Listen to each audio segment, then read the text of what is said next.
I think the whole team's been working really hard at practice and at meets.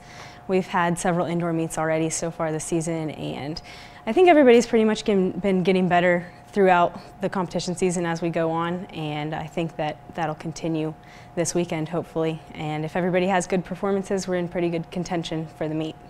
I think that's going to be really beneficial for us. A lot of other teams are, in Florida or further away, so I think that for us to be able to be on that track or field already, I think is really going to help us out. And we already know sort of the surface that we're going to be on and what it's like there, so I think that'll be a big help for us as a team. Well, I had an injury right after Christmas, and that was a shame because I had some really good training going over Christmas break, and came into the season, felt like I was ready to go. Had a little bit of an injury, and we've rehabbed coming back from it, and I got to jump in a meet at Birmingham, and it went okay. I had to knock some of the rust off. Had the opportunity to compete this past weekend, but I decided to train through and try to work on some things that I could fix myself to make myself better, and I feel pretty good about it. I'm pretty familiar with the competitions. It's basically the same guys that were around last year. We're all pretty young. So that'll make for a fun conference meet. I do know in the past 3 or 4 years the Atlantic Sun has gotten a lot tougher, specifically in the long jump. So we anticipate it being a good competition. I'm just going to go out and do what I do every meet and just give it my best shot, and it'll turn out how it turns out.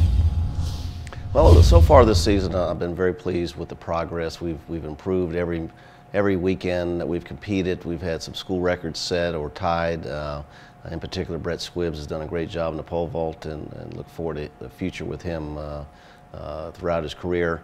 But we're doing well. We haven't qualified anybody for the NCAAs yet, but I think we've got some people that 2 or 3 people that could be on the bubble there, and that's always the ultimate in our sport. So other than that, I'm just real pleased with the young kids. They're working hard.